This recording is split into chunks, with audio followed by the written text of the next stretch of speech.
بسم الله الرحمن الرحيم. الرحمن علم القرآن، خلق الإنسان علمه البيان. الشمس والقمر بحسبان، والنجم والشجر يسجدان. والسماء رفعها ووضع الميزان، ألا تطغوا في الميزان وأقيموا الوزن بالقسط ولا تخسروا الميزان. والأرض وضعها للأنام، فيها فاكهة والنخل ذات الأكمام، والحب ذو العصف والريحان. فبأي آلاء ربكما تكذبان؟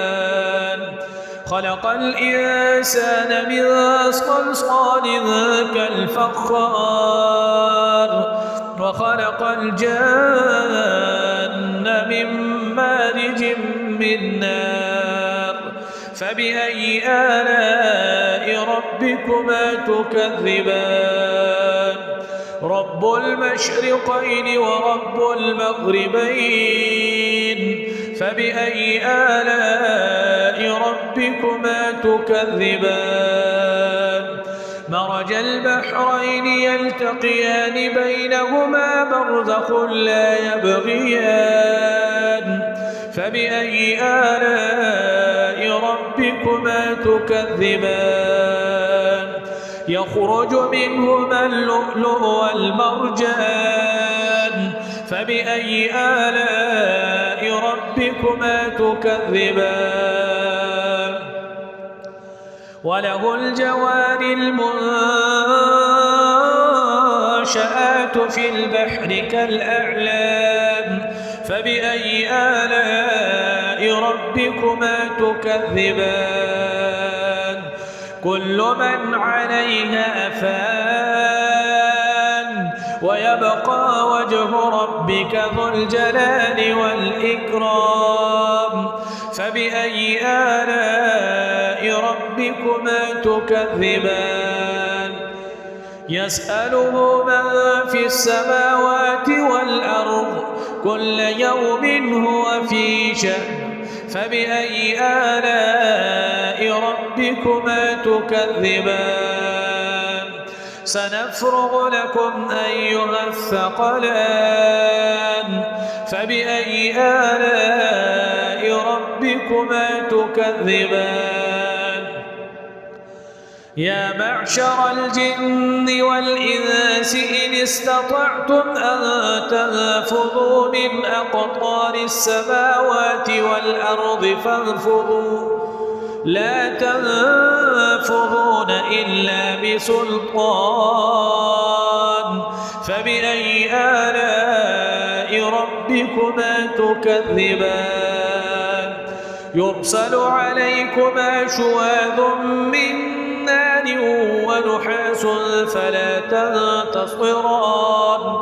فبأي آلاء ربكما تكذبان؟ فإذا انشقت السماء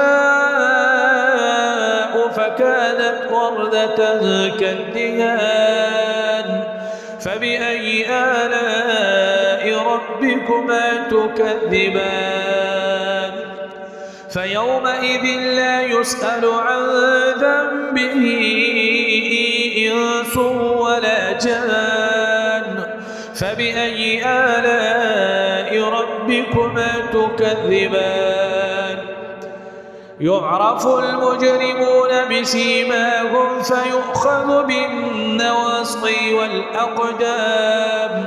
فبأي آلاء ربكما تكذبان؟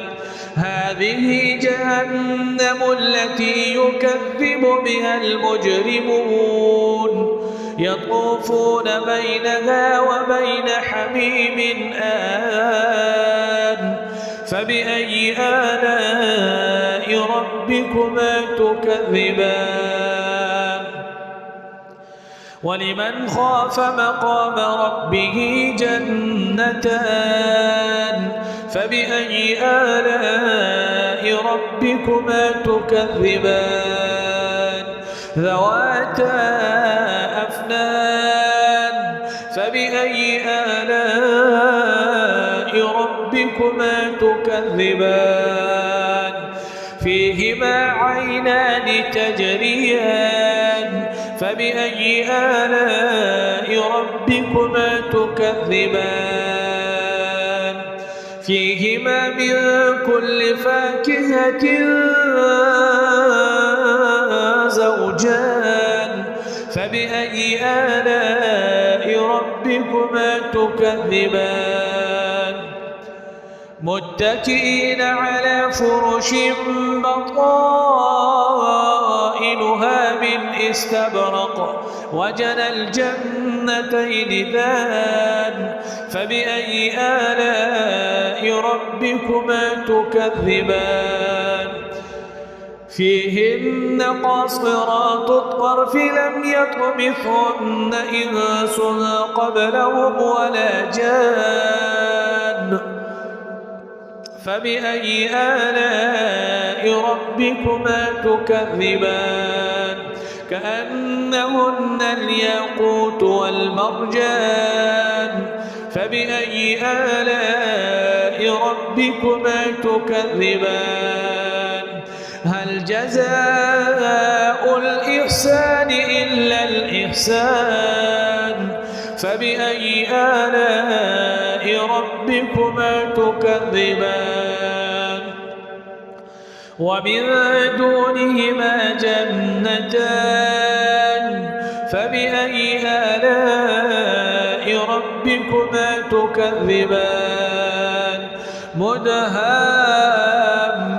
مدهامتان فبأي آلاء ربكما تكذبان فيهما عينان نضاختان فبأي آلاء ربكما تكذبان فيهما فاكهة ونخل ورمان فبأي آلاء ربكما تكذبان فيهن خيرات حسان فبأي آلاء ربكما تكذبان حور مقصورات في الخيام فبأي آلاء ربكما تكذبان لم يطمثهن إنس